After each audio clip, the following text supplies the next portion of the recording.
Death कितना एक छोटा सा शब्द कई बार हमारा जीवन चेंज कर देता है। डेथ एक इतना वो है। मैंने इसको आई लॉस्ट माई फादर एंड मुझे याद है आज भी। बेटी ने खाना नहीं खाया है, वो सब देख के ना मुझे रोना आ रहा था और मुझे पता नहीं था कि मैं रो क्यों रही हूँ।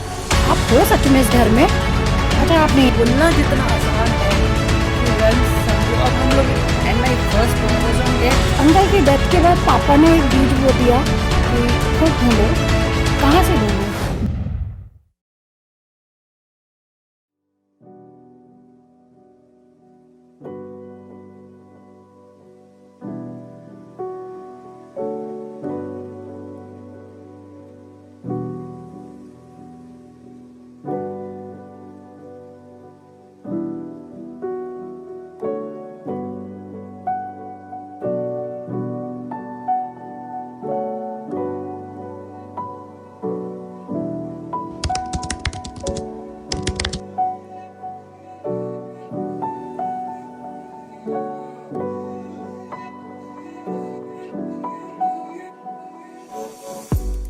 हाय, I am Anshuka Khanna. Hi, I am Preeti Singh Rajput. Hi, I am Shalini Gupta. I am Satendra Palkaur. Welcome to the fifth episode of the Healer's Talk. Today we are talking about death. Yes, it's an intense topic. Let's understand death. Death कितना एक छोटा सा शब्द कई बार हमारा जीवन change कर देता है। जितना छोटा ये शब्द है उतनी गहराई भी ज़्यादा है। कभी कभी ये शब्द हम सब लोगों की ज़िंदगी को इस तरह से हिला देता है कि जहाँ हमें भी समझ नहीं आता अब हम आगे कैसे चलें। और जितना मैं as a healer, as a human being death को समझती हूँ, ये इतना मिस्टीरियस है कि नई लेयर्स स्टार्ट हो जाती हैं, एक के बाद एक लेयर्स, जैसे अनियन छीलते हैं। डेथ के बारे में मैंने ऐसे ही देखा है, जहाँ पर डेथ के साथ काम करना, डेथ के अराउंड वर्क करना as a healer, as a human being, बहुत सारी चीज़ों में हमारे लिए एक अवेयरनेस का भी साधन बन जाता है कि दूसरे रेल्म्स में क्या हो रहा है, दूसरे लेवल्स पे क्या हो रहा है। और मेरे लिए ये मिस्ट्री स्टार्ट हुई जब मैं टीन एज में थी, और अगर मैं आज भी उस मिस्ट्री को याद करती हूँ तो रोंगटे खड़े हो जाते हैं, क्योंकि एज अ चाइल्ड कभी पता ही नहीं था कि डेथ जैसी कोई चीज़ है। बहुत सेफ एनवायरनमेंट होते हैं हम लोगों के, हमारे बड़े हमें घर में छोड़ के जाते हैं अगर किसी की डेथ होती है। हमने कभी शमशान घाट नहीं देखा, और हमें नहीं पता कि वो ग्रीफ में लोग कैसे बिहेव करते हैं। लेकिन जब ये अपने साथ होता है, अपनों के साथ होता है, और हम उस ग्रीफ से इंटरेक्शन करते हैं, it's something which is not this life experience, it is something, वो एक डिफरेंट एक्सपीरियंस हो जाता है। क्यों शालिनी? बिल्कुल सही कह रहे हो। डेथ एक इतना वो है। मैंने इसको सबसे पहले एक्सपीरियंस किया जब मैं सिर्फ 7 साल की थी। तब मुझे खुद को पता भी नहीं था कि डेथ होता क्या है। जैसे आपने कहा, हमें तो ना शमशान लेके जाया गया, ना हमने बॉडी देखा, ना कुछ देखा, पता भी नहीं था। सिर्फ वर्ड सुना था, स्कूल में पढ़ा था।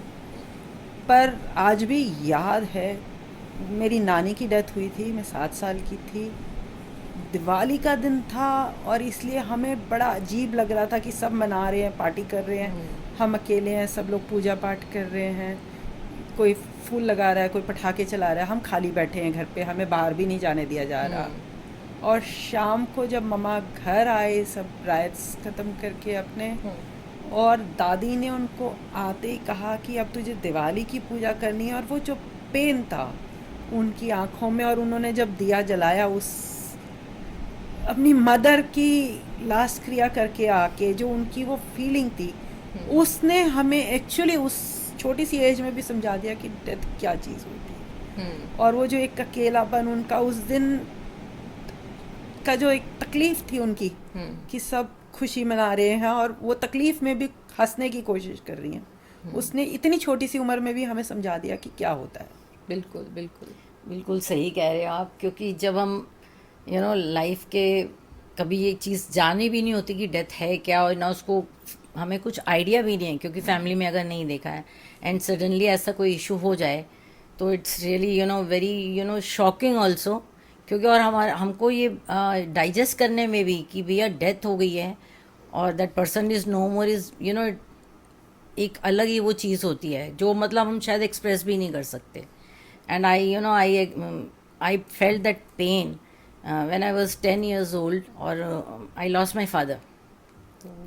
एंड मुझे याद है आज भी कि वो 1 साल बीमार रहे, हॉस्पिटल्स में रहे. एंड 31 दिसंबर आया और मेरे फादर ने फिर बोला डॉक्टर्स को वहाँ पे कि मैं 1 जनवरी मैं अपने घर पे ही मनाऊँगा.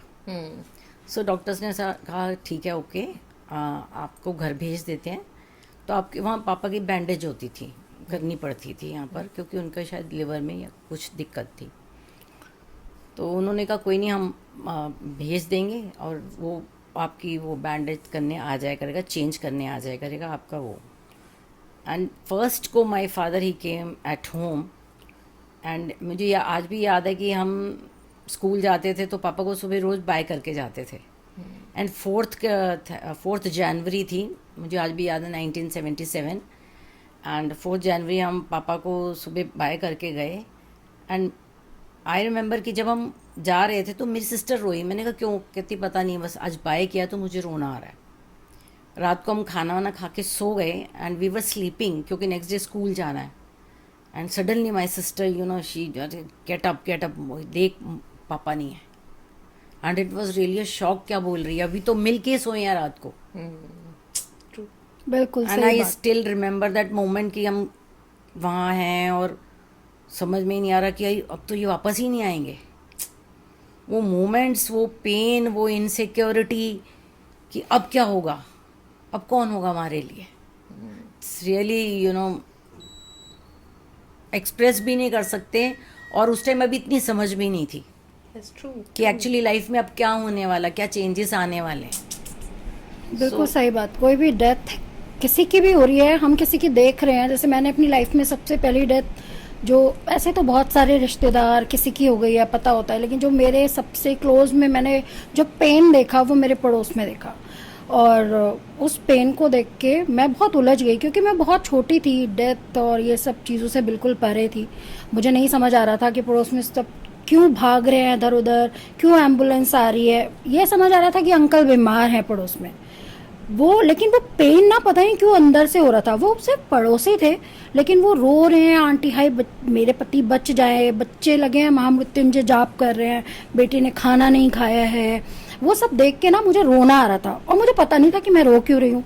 बस ये पता था अब थोड़े दिन में अंकल नहीं बचेंगे. और उनका जिस तरीके से उनकी वो चल रही थी कि अभी वो हट्टे कट्टे हैं, फिर वो एकदम सूख के कांटा हो गए, वो सब देख के तकलीफ़ हो रही थी, रोना आ रहा था. और मैं भी रो रो के प्रेयर ही कर रही थी.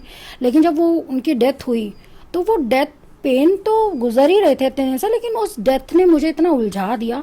क्या हुआ, कहाँ गए होंगे अंकल. मैं उनके घर के बाहर जाती थी और उसे झांकती थी, यहाँ पे हैं क्या अभी भी, क्या अंकल आप हो यहाँ पे. क्योंकि बाय बर्थ मुझे सोल्स के साथ कनेक्ट अपने आप ही हो जाती थी. उसके बाद भी बहुत सारी बार ये हुआ कि वो आती थी और मैसेज देती थी कि मेरे घर वाले ये हैं, उनको मैसेज दो. जिनको मैं जानती हूँ उनको तो मैं दे देती थी. कई बार ऐसा भी हुआ कि वो आई और उन्होंने बताया कि आप उससे बात करो.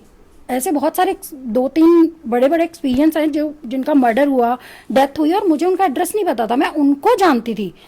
उन्होंने कहा आप उनको फ़ोन करो. अरे भाई मेरे पास तो नंबर ही नहीं है. ढूंढा नंबर, क्योंकि वो ड्यूटी दी है भगवान ने. उनका नंबर ढूंढा, कॉल किया, हाँ मैं उनका जेठ बोल रहा हूँ, फिर उनके बेटे का नंबर दे दो. ऐसे करके चेन बनाई और उन तक मैसेज पहुँचाया. सोल्स के साथ कनेक्ट होना, वो डेथ वाली पीड़ा होना, दोनों में ना जो डिफरेंस होता है वो मैंने बहुत क्लोज देखा. और बहुत छोटी एज में, जिस बात को मैं बता रही थी कि पड़ोसी अंकल की मैंने डेथ देखी, वहाँ पे मुझे ये हुआ कि ये हुआ क्या, अब हम कभी नहीं देख पाएंगे. क्योंकि अपने घर में डेथ नहीं देखी थी, लेकिन वो देखी जो घर पड़ोस से भी बड़ा हो जाता है, पड़ोस एक जैसा हो जाता है. वहाँ देखा तो अंकल से हमेशा हैं क्या. एक दिन तो मैंने बल्कि एक्सपेरिमेंट भी किया था. उनके घर पे आंटी को कुछ बोलने के लिए मम्मी ने भेजा. मैंने सीढ़ी पे जाके बोला, फोटो देख के, अच्छा आप यहाँ पे फ्रिज पे हो, आप हो सच में इस घर में. अच्छा आप नहीं हो, आप हो तो ज़रा मुझे बताओ. क्योंकि वो जो कम्युनिकेट है ना वो करने में बड़ा मज़ा आता था. बोला आप हो, तो ऐसे लगा जैसे उन्होंने कहा जा. ऐसा मुझे फील हुआ कि मेरे मन से आवाज़ आई कि वो जा. मैं कहा नहीं जाऊँगी नहीं, बताओ. एकदम से मुझे पीछे से पुश किया और मैं 2 सीढ़ी नीचे। मैं कहा, हाँ मुझे समझ आ गया, आप हो, अब मत मारना धक्का, नहीं तो सीधे नीचे ही मिलूंगी। पेन वहां था, वहां रो रही थी, लेकिन जब उनको देखा, हाँ अच्छा इनसे तो मैं बात कर पा रही हूँ, ये तो मौजूद हैं यहाँ पे, तब लगा हाँ ठीक है, हम किसके लिए रो रहे थे। मेरे फादर ने उस टाइम मुझे समझाया था, जब मैं अंकल के लिए रो रही थी, कि वो कहीं नहीं गए हैं, वो यहाँ हैं। और जब उन्होंने ये समझाया था कि वो यही है, वो एक्सपेरिमेंट मैंने वहाँ कर डाला। क्योंकि जब मैं सोल से कम्युनिकेट करती थी और उनके मैसेज देती थी, तब मुझे कई बार पता ही नहीं होता था कि मैं सोल से बात कर रही हूँ। वो मेरे सामने ऐसे बैठे होते थे। हमने जब पढ़ाई की तब सीखा, समझा कि नहीं, सोल की कोई बॉडी नहीं होती, ये एक एनर्जी है। अच्छा, मैंने तो बॉडी में देखा था, वो इसलिए देखा था क्योंकि वो मुझे वैसे ही बताना चाह रहे थे मैं कौन हूँ। तो डेथ तो डेफिनेटली है, ट्रुथ है, एकदम सच है, इससे कोई नहीं बच सकता। बिल्कुल सही बात। मेरा भी जो फर्स्ट एक्सपीरियंस था, मैं 13 साल की थी पापा की जब डेथ हुई। रात का टाइम था, वो दादी को खाना देने जा रहे थे और हम दोनों को, मेरे को और मेरे छोटे भाई को, मम्मा ने खाना डाल के दिया कि तुम दोनों खाना खाओ, अभी हम आके खाते हैं। नॉर्मली हम चारों इकट्ठे ही खाना खाते थे। तो वो गए और अभी हम खाना खा ही रहे हैं, तो एकदम से ना दरवाजे पे ना, हमारे, मेरे को याद है मेन गेट हमारा लोहे का होता था, तो खड़ खड़ खड़ खड़ खड़ खड़ खड़ खड़, हम डर गए कि कौन है, उषा यहाँ रहती है, उषा यहाँ रहती है, इस तरह से बोला। एंड देन हमें पता चला कि पापा का एक्सीडेंट हो गया, पास में, घर से निकलते ही थोड़ी दूर पास, मतलब अभी हमारा खाना भी ख़त्म नहीं हुआ था। एंड एकदम से सब फैमिलीज, फ्रेंड्स, कजन्स घर आने लग गए रात में, सारी रात जागे हम लोग। पता चला एक्सीडेंट हो गया, सीरियस है पापा।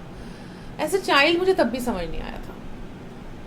नेक्स्ट डे भी सारा दिन पापा हॉस्पिटल में थे, ऑल्दो डिक्लेयर डेड थे, बट वेंटिलेटर पे थे वो। थर्ड डे सुबह इसको अनाउंस कर दिया कि पापा इज़ नो मोर। सब रो रहे हैं and I was looking at everybody कि क्या हो रहा है। मतलब उस टाइम तक भी रियलाइज़ नहीं हुआ कि इतनी बड़ी बात हो सकती है, मुझे समझ नहीं आया। अभी भी मुझे अपनी मदर का वो चेहरा याद है, जब उनको पता चला तो उन्होंने कैसे रिएक्ट किया। जो आंटी हमें बताने आई, क्योंकि हमारे घर में फ़ोन नहीं होता था और उनके घर में फ़ोन था और उनको वहाँ से खबर मिली थी। एंड शाम तक पापा आए, क्योंकि हॉस्पिटल की फॉर्मेलिटीज़ होती हैं। और जब पापा आए और जब मैं उनके पास बैठी, मुझे ऐसा लगा कि मेरे पापा ही नहीं है। My first reaction was, he is not my father, क्योंकि मैं तो सोल से कनेक्टेड थी और वो बॉडी थी। एंड लिटरली मैंने कहा ये मेरे पापा नहीं है, और मैं चिल्ला के बाहर चली गई, मतलब दूसरी साइड चली गई। मैंने कहा he is not my father. And वहाँ से मेरी सोल कॉन्शियसनेस की एक डिफरेंट जर्नी स्टार्ट हुई। और मैं जब वहाँ से भाग के गई और मैंने ये कहा, पापा आप हो यहाँ पे और मुझे बताओ आप कहाँ हो। And that day I connected with the soul of my father. मैं तब ना हीलर थी, ना मैं इस एनर्जीज़ में थी, जैसे उन्होंने बताया कि सोल बात करती है। एंड शायद मतलब मेरे फादर की एनर्जी को भी पता चला that I am not okay, and मैंने इसको एक्सेप्टेंस में ही नहीं लाई हूँ।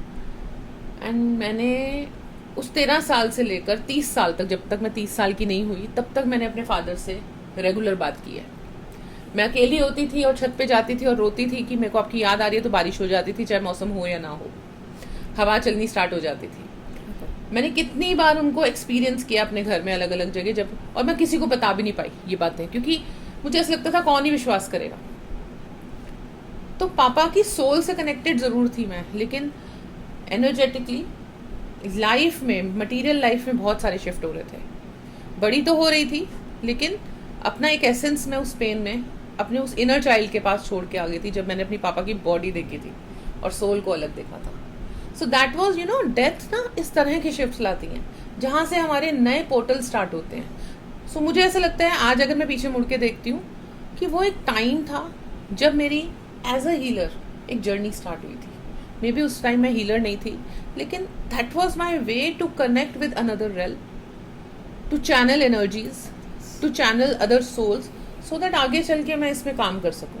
और वहीं से मेरी सोल चैनलिंग स्टार्ट हुई। तो पहली सोल जो मैंने चैनल की और मैं बहुत टाइम तक उनके साथ एक्सपीरियंस में रही हूँ, वो मेरे फादर की है। और जब मैंने कॉन्शियसली उनको रिलीज किया when I was 30 years old, then I was, you know, I did that consciously कि नहीं, now I am happy, I understand that I cannot hold you, मतलब अभी मैं रोक नहीं सकती, आपको आगे जाना ही है। सो उस टाइम पे एक मुझे ईज ज़रूर मिली, लेकिन आज भी मैं ये नहीं कहूँगी कि मैं 100% उनको रिलीज़ कर पाई हूँ. उनकी एनर्जी आज भी मेरे साथ है. I can sense that. मैं उनको जो बोलती हूँ वो काम होता है. So you know, soul energies हमारे साथ हमारी एंजल्स बन के काम करती हैं. बिल्कुल. और मैं यही समझती हूँ कि जब हम डेथ के बारे में बात करते हैं तो हम डेथ को एक वास्ट एनर्जी में देखें. इट्स नॉट ओनली कि कोई हमारा अपना दूर चला गया है. It's a soul level consciousness, जहाँ हमें पता है कि इस जर्नी में हमारा उनके साथ इतना ही सफ़र था, and definitely we will meet again in some other realm, in some another form. But yes, on material level, on human level ना, ये समझना बहुत difficult हो जाता है. और इसी के लिए जब हम पढ़ाई करते हैं, जब हम स्टडीज़ करते हैं, जब हम सीखते हैं इन realms के बारे में, तो एक अवेयरनेस बढ़ती है. सो कहते हैं ना, हर एक चीज़ हमारे भले के लिए होती है. तो कभी कभी कई चीज़ें ऐसी होती हैं जो बहुत पेनफुल होती हैं, लेकिन फ्यूचर का भला उसी में ही छुपा होता है. And I feel that. बिल्कुल दी, आप सही कह रहे हो. लेकिन वही ये बोलना जितना आसान है कि realms समझो, अब हम लोग इस फील्ड में हैं समझदार, पर जब किसी से बात करो उसे समझाना इतना आसान, बहुत difficult इतना होता है, झेलना नहीं. बहुत difficult. जैसे मैंने कहा, मैं बचपन से देखी और बहुत सारी देखी. मेरे ताया जी की डेथ बहुत जल्दी हुई, बुआ जी की, यहाँ तक कि मेरी कज़न सिस्टर की भी, मतलब मेरे ख्याल से याद भी नहीं कितनी. और शायद मैं ज़्यादा प्रैक्टिकल थी या इंटेलेक्ट, पता नहीं क्या, मुझ पे ना असर नहीं होता था ज़्यादा. मेरे को नहीं याद मैं कभी किसी की डेथ पे रोई होंगी. बट 2007 में मेरी मॉम बहुत बीमार हुए और वो हॉस्पिटल रहे हैं 25 दिन, और वो थे ICCU में. So it was not even ICU, वो एक्सट्रीमली क्रिटिकल यूनिट पे थे. और वहाँ पे लाइक 24 बेड्स थे उस हॉस्पिटल में. और मैंने नियरली रोज 2 लोग मरते देखे, क्योंकि उस फ्लोर पे सारे ही सिर्फ वही लोग थे. पर और वो हर एक की स्टोरी अलग थी. एक जैसे मेरे को आज भी ध्यान है, भूलता नहीं, एक मदर और सन था, मेरे ख्याल से 22-23 साल का होगा. उसको कुछ ब्रेन ट्यूमर कुछ था, बिल्कुल ठीक हो गया, उसकी सर्जरी ओके हो गई, सब कुछ ठीक था. एंड वो डिस्चार्ज करके लेके जा रहे थे. और जैसे डिस्चार्ज से पहले उसने, वो ब्रेकफास्ट टाइमिंग था सुबह 10-10:30 बजे जैसे, तो वो दूध का ग्लास लाके उन्होंने, जैसे सिस्टर्स ने रूटीन पे रख दिया, उसने वो गलती से पिया और उसके विंड पाइप में गया और उसी वक्त उसकी, मतलब आप सोचो, सारी इतनी बड़ी बीमारी से ठीक हो गया और एक छोटी सी, लेकिन एक ज़रा सी, और उसकी मदर की जो वो हालत थी उस वक्त. ऐसे ही एक और 3 यंग डॉटर्स थी, उनके फादर को पैनक्रियाटाइटिस अटैक, उनके साथ भी ऐसे. उनका तो खैर बहुत ही पेनफुल सीन दिखता था हमें, क्योंकि उनके वूंड स्टमक खुला रखा हुआ था. और हम जब मम्मी को देखने जाते थे, वो बिल्कुल मम्मी के बगल के बेड वाले थे, तो हमें वो दिखता था, वो ऊज आउट होता लिक्विड. और लाइक वो 25 दिन ऐसे थे जिसने मुझे अंदर तक हिला दिया. लाइक तब मुझे इस बात पे सोचने पे मजबूर हुआ कि क्या किया जा सकता है कि इन सब का दर्द कम किया जा सकता है. बिल्कुल बिल्कुल. मेन तब मेरे को लगा कि नहीं, मुझे कुछ सीखना है, करना है, यस. अपना दर्द भी कम कर सकूं और इनका यही भी. होता है शालिनी, जब हम इस पेन में आते हैं ना, तो एक अवेयरनेस आती है कि हम इस इवेंट के साथ इतने डीपली कनेक्टेड हैं. तो there is a bigger lesson. So you know, वो इवेंट्स हमें हमारी सोल जर्नी की तरफ लेके जाते हैं. क्यों? बिल्कुल सत्येंद्र सही जी. कह रहे हो. मतलब मैं अगर याद करूं कि फादर के बाद जैसे जो भी सर्कमस्टेंसेस आए, बहुत एडजस्टमेंट्स हमको करने पड़े, but life moved on. But I remember कि मैं, आई डोंट नो अबाउट, आज अगर मैं इस टॉपिक पे बैठे हैं डेथ पे, तो I am very much surprise कि मुझे एक मेमोरी अपनी आती है. I was in class 8 and I wrote my first poem, and my first poem was on death. And आज मैं बड़ी सरप्राइज हूँ कि यार what did I right in that. मेरी फर्स्ट पोएम और डेथ, मतलब वो कह लो, वो डाउनलोड आया मुझे, वो यूनिवर्स कहीं तब से मुझे साइन दे रहा था. और मुझे ये भी याद है कि मतलब घर में किसी को चोट लगनी, जैसे मेड्स हैं या कोई हैं, तो मेरा काम था उनके फटाफट उनको ऑइंटमेंट लगाना, मेडिसिन लगा दिए, मेरी बैंडेज लगा दिया. तो वो लोग मुझे आते ही बोलते थे, डॉक्टर साहब बोलते थे. तो आई डिडंट नो कि मेरी जर्नी एज अ हीलर ही जाना है एक्चुअली मेरे को. बिल्कुल. So I further moved on and I got married. And when I got married तो I was not satisfied with my life, कि मुझे ना कुछ टाइम बाद ऐसे लगने लगा यार ये क्या लाइफ है, उठो खाना वाना बनाओ, घर को देखो, बच्चों को देख लो, तो यही लाइफ होती है. आई वॉज नॉट सेटिस्फाइड कि कुछ और तो होगा लाइफ में करने को. And there universe had other plans for me, bigger purpose. Then I just once went to Bangla Sahib गुरुद्वारे जाते थे, गुरुद्वारे गई, वहाँ बुक फेयर लगी हुई थी. And I had heard about Osho, and पता नहीं कहीं वो मेरा अट्रैक्शन उनके साथ कुछ था. सो वहाँ गए, वहाँ बुक्स पढ़ी थी. जपजी साहब का पाठ होता है हम लोगों में, तो उसकी व्याख्या की बुक पढ़ी थी, और वो भी by Osho. Oh, wow. I said now व्याख्या तो मुझे चाहिए, अब ओशो की लूँगी. बस that was a transformation for me. वो बुक खोली, मैंने पढ़ी, और मुझे समझ में आया हम क्या लाइफ जी रहे हैं और हमें कौन सी जीनी चाहिए. और तब समझ में आया डेथ नहीं होती है. It is a transition. We move on. हम कितने बर्थ्स लेते हैं, तब पता चला बर्थ्स भी होते हैं, रीबर्थ्स होते हैं. Yes, yes. बिल्कुल. उसमें वो चीज़ समझ में आई. Then I came to know the purpose of life. हम बार बार जन्म क्यों ले रहे हैं और बार बार डेथ क्यों होती है. बिल्कुल, बिल्कुल. सेम मेरे साथ यही रहा सतेंद्र जी. अंकल की डेथ के बाद पापा ने एक बीज बो दिया कि खुद ढूंढो. कहाँ से ढूंढूं?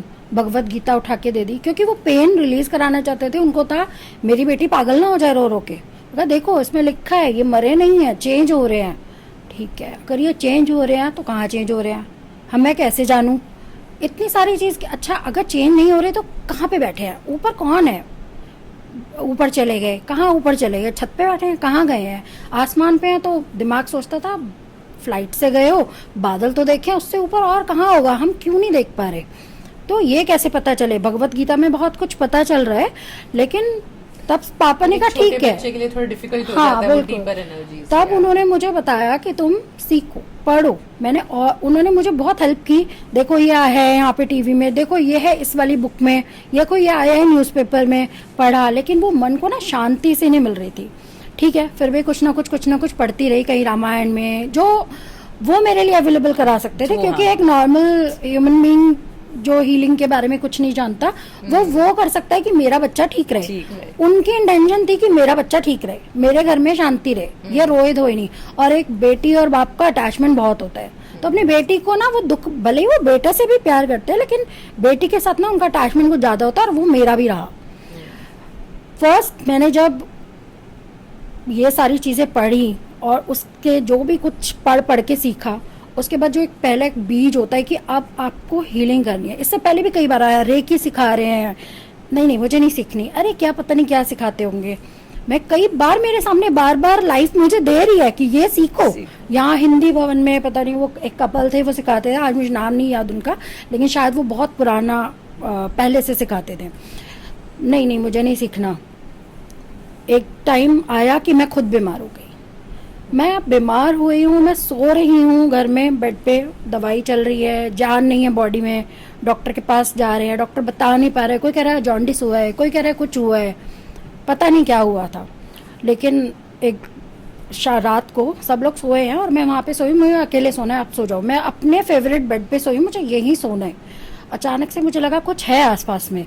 मेरी आँख खुली और मैंने देखा कि एक, जहाँ मेरा बेड था वहाँ घर के पास से छोटा सा घर था, सीढ़ियों से कोई इंसान है, वो वाइट कलर का चोला पहना है, आगे से गुजर के अंदर चला गया. अब बॉडी में तो हिम्मत नहीं है कि उठ के देखो कौन गया है, चोर गया है कि कौन गया है. पर पता नहीं, उसे देख के ना बड़ा मजा आ रहा था. लगा था देखो कौन है.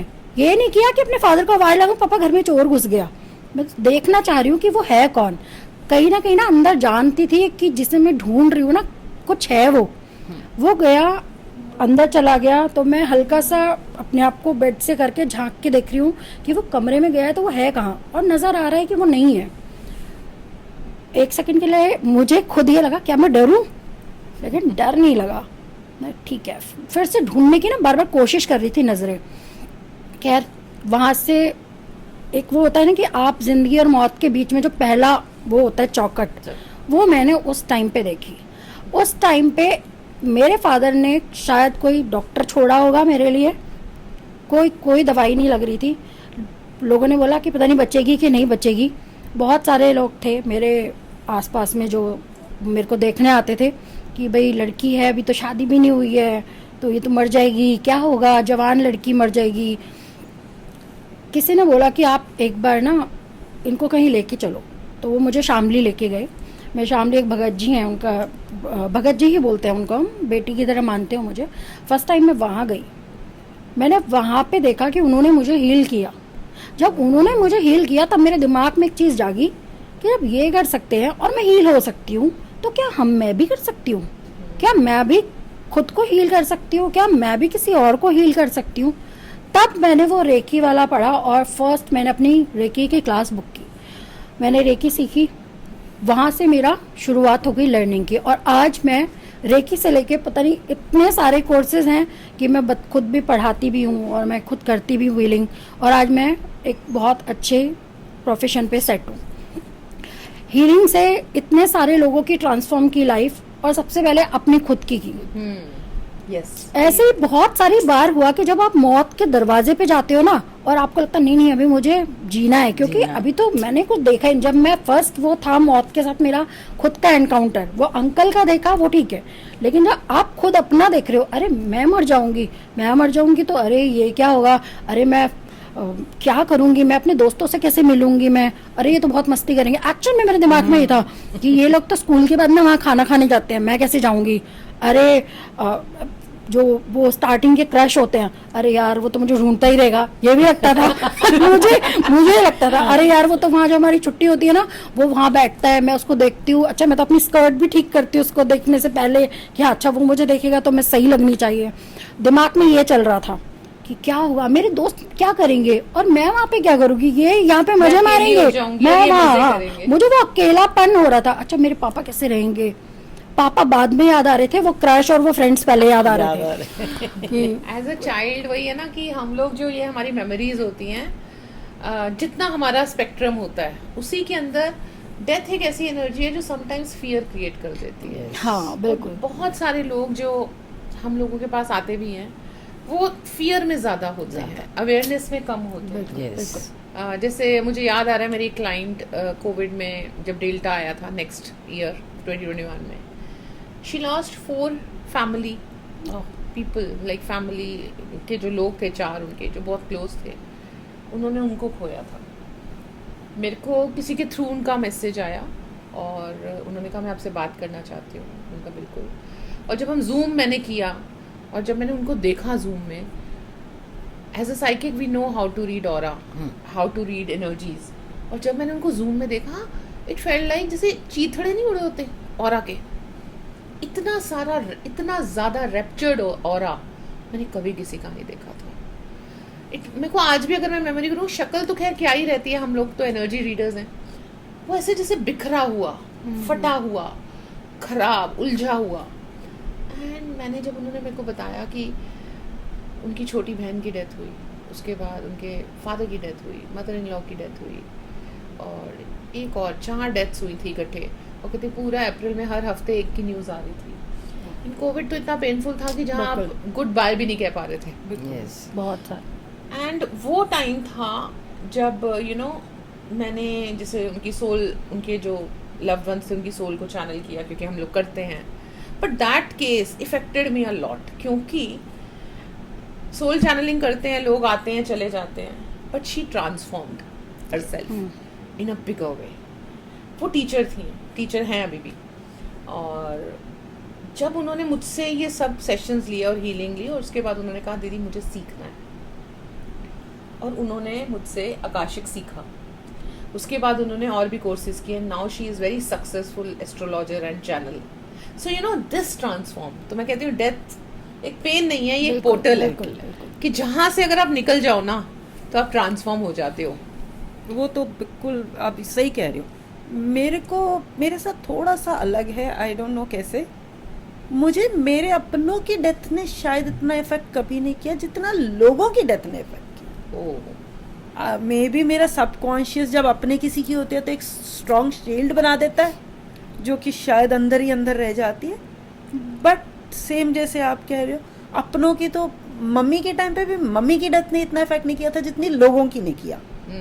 सेम में ऐसे ही हम लोग उन दिनों ट्रांसफ़र होके भोपाल रह रहे थे, तो एक नेबर ने सुसाइड किया। लड़का था, वो भी 16 साल का, 17 साल का, उसने सुसाइड कर लिया। 12th का रिजल्ट अच्छा नहीं आया। तो तब जैसे मैंने उसकी मम्मा से, तब तक मैंने हीलिंग वगैरह सीखी नहीं थी, अपने लिए ज़रूर कराई थी तब, लेकिन तब जब उनसे बात करी और जो अपनी करी थी ना, उसके बेसिस पे जैसे होता है आपको एक्सपीरियंस कहीं ना कहीं दिमाग में, उनसे बातचीत करी तो उससे उनको बहुत फ़र्क पड़ा। वो हर रोज़ मेरे पास आने लग गए कि मैं तेरे साथ बैठूंगी तो मेरे को अच्छा फील होता है। तब मुझे रियलाइज़ हुआ कि शायद मैं भी एक हीलर हूँ। हो सकता है कुछ मेरे बोलने में या किसी का फ़ायदा होता है तो क्या दिक्कत है। ऐसे फिर 1-2 और भी हुए। फिर कोविड में तो खैर, कोविड ने तो मेरे ख्याल से आधी दुनिया को बदल दिया है शायद, हीलर भी बना दिया सबको। लाइक बिल्कुल। कोविड में भी यही हुआ कि अपने तो गए, मेरे अपने बुआ जी फूफा जी की डेथ भी हुई है, एक कज़न की हुई है, बहुत यंग था, 34 साल का सिर्फ, और सब। बट लोगों की डेथ्स मुझे ज़्यादा इफेक्ट करती हैं समहाउ। पता है क्यों शालिनी, क्या होता है ना, आप जो कह रहे हो सोल लेवल पे आप लोग कनेक्टेड हो, यू नो। समटाइम जो आपने उस लेडी की बात की कि वो आपके पास आ रही थी और आप उसको हील कर रहे थे, सो कहीं ना कहीं आपकी सोल ने चूज किया था उनको हील करना। ऐसे ही आपकी सोल आपको रास्ता दिखा रही थी कि this is a portal for you. वही सेम कोविड में जब मैंने 2-4 ऐसे लोगों से मिली, बात की, फिर मैंने कहा नहीं, अब इसे प्रॉपर अपने आप को उस पर डालना ही है। हाँ, learnings जब करनी लोगों है। को फर्क पड़ने लगा मेरे से बात करके ही, सिर्फ मैं कहा अच्छा अगर इतने में फर्क पड़ता है तो मैं प्रॉपर उनकी हीलिंग करूं तो हाँ। शायद किसी का भला हो जाए। बिल्कुल बिल्कुल बिल्कुल। हमारी हीलिंग्स ये शायद हम लोगों का लिखा ही हुआ था कि तभी हमारे साथ कुछ लाइफ में ऐसे सर्कमस्टेंसेस या ऐसी सिचुएशंस आई कि हमको रियलाइज़ हुआ कि यार हम कुछ कर सकते हैं।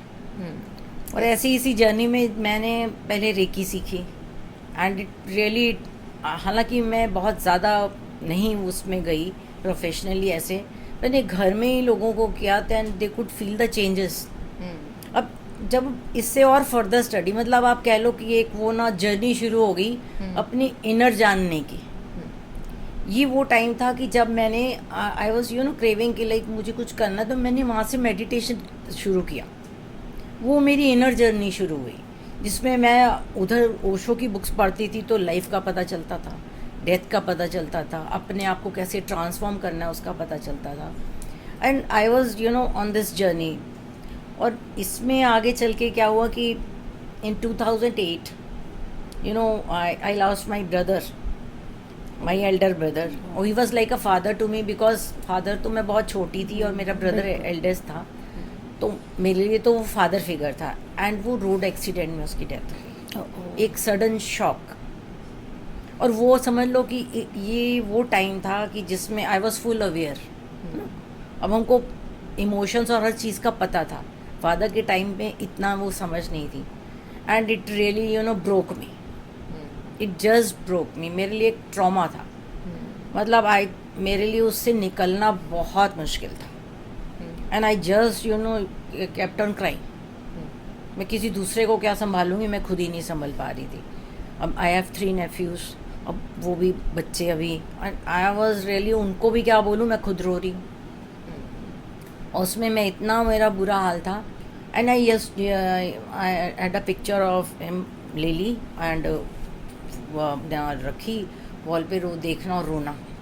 और मुझे याद है कि उसमें मैं कैसे उस पेन से निकली, बिकॉज मैंने वो पेन फील किया, पूरा फील किया। और मुझे ये भी पता था कि मुझे इस पेन से बाहर भी निकलना है, कि मुझे, क्योंकि मैं अब अलग जर्नी पे थी and I know I had to get out of it, क्योंकि वो एक सोल है, वो चली गई। आई न्यू दिस, ये अवेयरनेस भी है, सब पता है, पर वो पेन ही नहीं जा रहा, क्योंकि उसकी मेमोरीज, उसकी हर एक चीज़। आई रिमेंबर कि मैं ना सिस्टर शिवानी को, ब्रह्म कुमारी इसके सिस्टर शिवानी है, तो I use to listen to her, because उनकी एनर्जी से मैं बहुत कनेक्ट होती हूँ।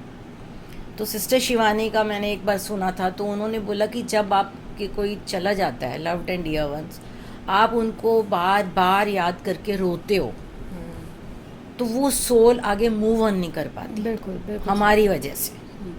और सेकेंडली, अगर उसने कहीं बर्थ भी ले लिया है, तो वो सोल वहाँ पर भी आराम से नहीं रह पाती।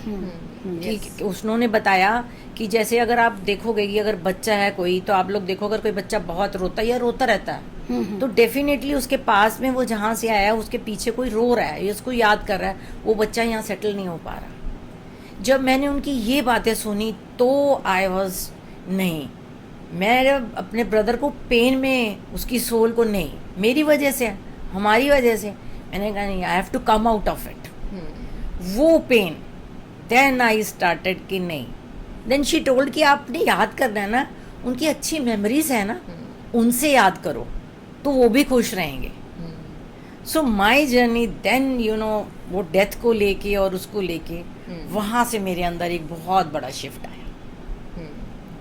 मेरे अंदर तो जैसे पापा की थी जर्नी चल रही थी, बट एज अ किड चल रही थी, जैसे प्रीति ने भी बताया हाँ, कि वो एज बिल्कुल। अ किड थी। लेकिन जब रोहित की डेथ हुई, although I was practising numerology, tarot, सब करते थे हम लोग, और हीलर की तरह भी थी मैं, रेकी कर रही थी, but deep level of soul कहीं ना कहीं मेरे हस्बैंड की डेथ ने मुझे ज़्यादा अवेयर कराया, क्योंकि he died with cardiac arrest, because बिल्कुल हेल्दी, ज़्यादा एज भी नहीं थी, ही वॉज ओनली 39। हम लोग अच्छे से नवरात्रे रखे हुए थे, अच्छे से खाना खाया, वो वॉक करके आए, and suddenly I was sleeping और मेरे बच्चे मुझे उठा रहे हैं कि पापा को कुछ हो रहा है। देन मैं अंदर गई, मेरी मदर इन लॉ बैठी थी और मैंने देखा उनकी सांस फूल रही है। सो उनको थोड़ा सा एस्थमा था, सो मुझे ऐसा लगा कि शायद उनको सांस चढ़ रही है। तो आई वॉज लाइक ओके कोई बात नहीं। मैंने अपनी बेटी को कहा थोड़ा सा गर्म पानी करके ला, मैं उनकी पीठ मल रही थी और उन्होंने कहा कि मुझे कुछ हो रहा है, एंड अभी वो पानी लाई है, ज़रा सा जैसे ही हल्का सा ल्यूकवार्म वाटर पिलाने की कोशिश भी की,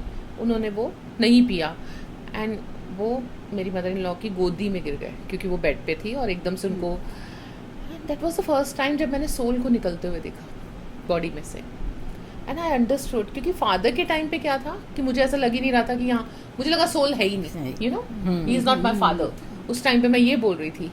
एंड इनके जब मैंने सोल निकलते हुए देखा, I was like oh my God, he is going and I am not able to stop him, you know, जैसे रेत निकल रही है हाथों से, और हम कुछ पानी लिया तो हाथों से पानी निकल गया, रेत निकल गई, एंड मैं शांति से बैठ गई। मैं चीख नहीं रही थी उस टाइम पे, मैं आराम से बैठ गई, एंड आई वाज लुकिंग, क्योंकि वो जो था ना, वो जो स्पेस था, वो एक डिफरेंट स्पेस था, वो ना पृथ्वी का था ना दूसरे का था, वो एक पोर्टल था again for me to understand deeper layer of consciousness. I know as a human being, उसके बाद 1 साल की जर्नी मेरी बहुत डिफिकल्ट थी ऑन इमोशनल लेवल, क्योंकि आप इमोशनल लेवल पे बहुत डिफरेंटली फील करते हो, बहुत ब्रोक हो जाता है। बिल्कुल बिल्कुल। And I took help from you know psychiatrist also, therapist also at that time, क्योंकि आप, और उस टाइम समझ आया कि कितना इम्पोर्टेंट है जो इंसान ग्रीफ से निकल रहा है उसको सपोर्ट देने के लिए। And then I did all soul conscious work, I did past life, life between lifetimes, I did channelling as a professional, क्योंकि यू नो मेरे को भी बात करनी थी अपने हस्बैंड की सोल से, and at the same time मुझे समझ आ गया this is something, you know, universe is telling me that this is your purpose. And उसके बाद मैंने मूव ऑन किया अपने लाइफ में आगे, और वो हेल्प मिली मुझे अपनी हीलिंग से ही। मेरे you know healing is now my life, क्योंकि वो पेन को रिलीज ही मैंने उससे किया, हीलिंग करके, सोल कॉन्शियसनेस पे काम करके, सोल के बारे में लेयर्स को समझ के। और इसका एक्सपीरियंस मुझे कोविड में ज़्यादा हुआ, तब तो वो अपना पेन था, जैसे शालिनी ने कहा दूसरों का पेन, मैं दूसरों के पेन से ज़्यादा कनेक्ट नहीं होती थी, ये मेरे लिए है, आज भी है।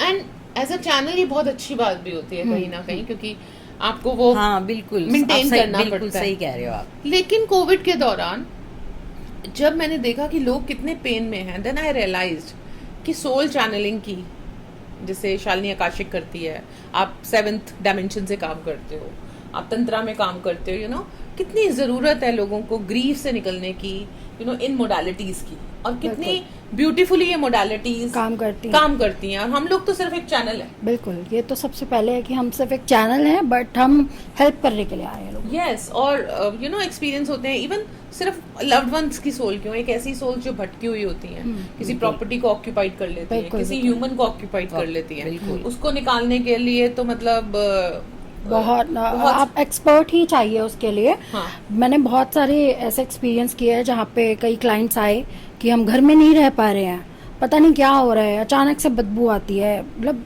हर साइन वो कि यहाँ कोई और है, आप किसी और के घर में बैठे हो, आपको लग रहा है कि वो हमारे घर में है बट नहीं, आप उसके घर में घर हो। में हो। कितनी बार ऐसा हुआ कि वो परेशान कर रही है सोल, ठीक है विजिट करने के लिए जाते हैं क्लाइंट के घर, हो सकता है कोई वास्तु दोष हो, तो वास्तु विजिट करने के लिए गए बट जाके देखा नहीं, यहाँ तो सोल का इशू है, ये वास्तु का इशू नहीं है। जाके देखा सोल से वहाँ पे जो भी रिचुअल होता है वो किया, सोल को बुलाया, सोल से बात की, पूछा क्या हुआ, तो मेरी ये प्रॉपर्टी है, प्रॉब्लम उनसे नहीं थी बट वो रह रहे थे इस बात से प्रॉब्लम थी। प्रॉब्लम उस सोल को कहाँ से थी कि मेरी डेथ इस मतलब इस प्रॉपर्टी को मेरे जो इन लॉज हैं उनके जो उनके जेठ थे उस सोल के, उन्होंने धोखे से मेरी इस प्रॉपर्टी को बेच दिया और मैं तो इस घर को छोड़ के नहीं जाऊंगी। सोल जाने को सोल तैयार जाने नहीं को ही होती, तैयार रिलीज नहीं होने थी। को तैयार नहीं होती इस प्लेन से। अब उनको समझा रहे हैं कि आप तो जा चुके हो, अब ये मोह माया त्याग दो, अब आप आगे चले जाओ, जो भी एज ए हीलर हम करते हैं। नहीं मान रही थी, नहीं जाना चाह रही थी। उनके जेठ को पूछा भाई आप बुला सकते हो, वो सॉरी बोल दें, तो अगला नहीं है, वो कोई एक्सेप्ट नहीं करता कि हमने गुनाह किया, नहीं नहीं तो मेरा ही था, हाँ। मैं क्यों सॉरी बोलूं, क्योंकि वो सॉरी शायद अकेले में बोलना होता तो शायद वो बोलते होंगे 100 बार, हाँ। पर वो सोल को तो सबके सामने सुनना था। सबके सामने। तो कितनी बार ऐसा हुआ कोई वहाँ पे सोल को उनके साथ जो भी हम रिचुअल्स करते हैं वो किए, आपने release उनको कराया। रिलीज कराया कि ठीक है हम आपको और कुछ नहीं करा सकते, एटलीस्ट हम आपको यहाँ से आगे भेज सकते भेज हैं, सकते आगे आपकी लाइफ की जर्नी आपको करनी है, आपकी जो लाइफ वहाँ चल रही है आप उसके लेसन्स करो, आप इस प्रॉपर्टी से मोह छोड़ दो, आप यहाँ हमेशा नहीं रह सकते। तो आज वो फैमिली हैप्पीली रह रही है। ऐसे कई बार कई क्लाइंट्स आते हैं, लोगों को दवाइयाँ नहीं लगती, मैंने खुद देखा है, यहाँ बैठी है सोल बच्चे के और उसके साथ रिलेशनशिप बना रही है और बॉडी पे वो निशान है, अरे आप क्या कर रहे हो, आप इस बच्चे को परेशान कर रहे हो, यंग लेडी, नहीं मुझे तो इसके साथ मजा आ रहा है, इवन की बोल रही है अपनी जो उस बच्चे की जो माँ है, उसको कह रही है तुम तो मेरी सास हो, उस बेटे के थ्रू ही बोल रही है तुम तो मेरी सास हो, कैसी सास हो, मेरे को हटा रही हो, मेरे को हटाना चाहती हो। उन्होंने मेरे को बुलाया घर पे कि हमने ऐसे सुना है आपके बारे में, आप बात कर लेते हो सोल से। जाके देखा भाई आप क्या कर रहे हो बच्चे के साथ, ये तो इतना छोटा है अभी 17-18 साल का बच्चा और आप यंग उसमें। तो कहती है मैं हमेशा मतलब वो एक रह गई थी उसके अंदर एक अपने हस्बैंड से जो सब नहीं मिल रहा था और कहीं से लग गई उसको पीछे। मैंने उसको पूछा बेटा आप कहाँ गए थे, कहते मैं हॉस्पिटल गया था, वहाँ से वो कैरी करके ले आया। कैरी करके अब आया, उनका रिचुअल्स किए, उस बच्चे से सोल को हटाया। पर सोल भी डेथ के बाद की जो भी वो नहीं, चीजें हाँ। होती है ना उनमें भी बहुत कुछ होता है। हम जो अपने कार्मिक पैटर्न्स को जी रहे होते हैं उसके बाद भी हम उनको कहीं ना कहीं कहीं आगे ना कैरी कहीं। करके चलते हैं। क्योंकि सोल तो अपने कॉन्ट्रैक्ट्स लेके आती है। हाँ उनके कॉन्ट्रैक्ट तो होता है, Contracts हैं लेकिन कुछ। कई बार ये भी होता है कि हम किसके साथ कैसा बिहेवियर कर रहे हैं, कर्मा वो भी है हमारे हमारा। बना देता है वहाँ पे कार्मिक पैटर्न। कर्मा भी बन जाता है या सोल कॉन्ट्रैक्ट्स वो आए हैं, कोई भी सोल है वो आई है, हमें पाल रही है, पोस रही है ना।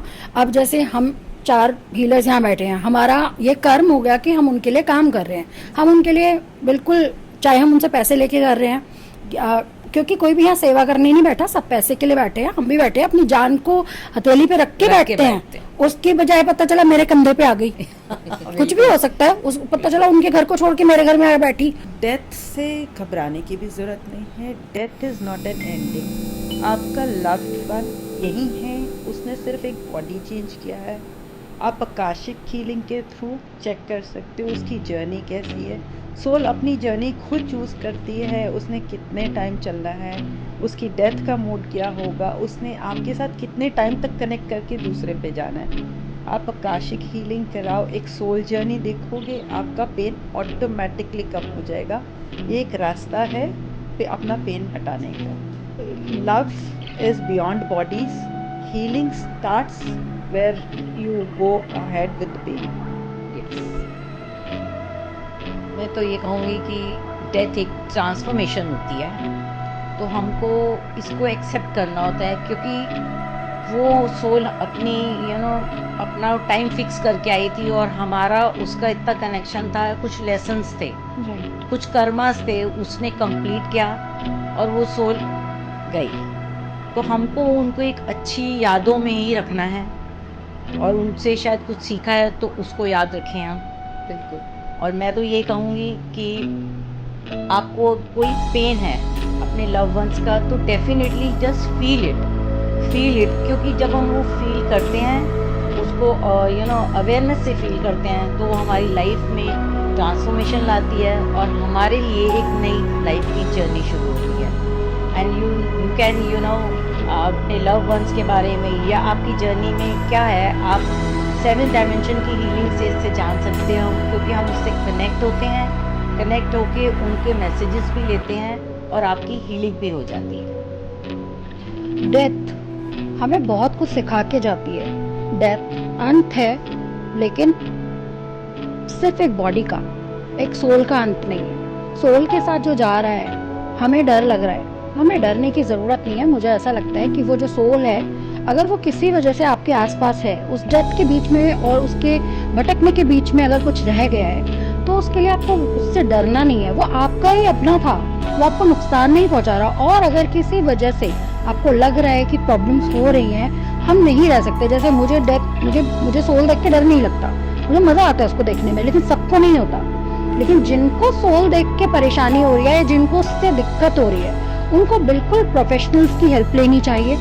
आप कोई भी, जो भी अच्छे हीलर्स हैं, प्रोफेशनल्स हैं, इस तंत्र में जुड़े हैं, आकाशिक में है, पास्ट लाइफ में है, आप उन लोगों की मदद ले सकते हैं। और आपको बिल्कुल डरना नहीं है। जो आपके अपने हैं वो आपके साथ ही हैं, वो कहीं नहीं गए, उस पेन में भी नहीं रहना है। डेथ से सिर्फ उनका परिवर्तन हुआ है, वो फिर मिलेंगे आपसे, आप फिर उनके साथ एक होंगे। बिल्कुल, मैं तो यही बोलती हूँ कि डेथ एक पोर्टल की तरह है, जिसको आप क्रॉस करके अपनी और सोल कॉन्शियसनेस को बढ़ाते हैं, आप एक नेक्स्ट लेवल पे ग्रो करते हैं। और जब हमारे अपनों को भी डेथ होती है, डेफिनेटली हम भी कहीं ना कहीं बहुत डीपली शिफ्ट होते हैं। हमारे में कंपैशन आता है, अंडरस्टैंडिंग टू लव, हम अपनों के लिए और सजग और केयरफुल हो जाते हैं, बहुत केयरलेस। और जो डेथ है वो एक पोर्टल है आपकी लाइफ में हैप्पीनेस को क्रिएट करने के लिए, ease में क्रिएट करने के लिए। क्योंकि जैसे ही आप डेथ की एनर्जी को समझते हो, आपको पता होता है इससे सिर्फ सोल पास होती है। उस बॉडी ने जो आपको प्यार दिया, जो आपको अपनापन दिया, जो रिश्ता दिया, वो कभी भी नहीं होता। मेरे पापा आज भी गए, मेरे हस्बैंड आज भी गए, वो रिश्ता कभी भी नहीं खत्म होता, सिर्फ सोल ट्रांसफॉर्म होती है। और सोल के लिए हम सबके लिए यही प्रार्थना कर सकते हैं कि हम भी इस लाइफ में सोल कॉन्शियसनेस को अंडरस्टैंड करते हैं, जिए हायर पर्पस के साथ जिए। और जो सोल आगे जा चुकी है उनसे डेफिनेटली हम कभी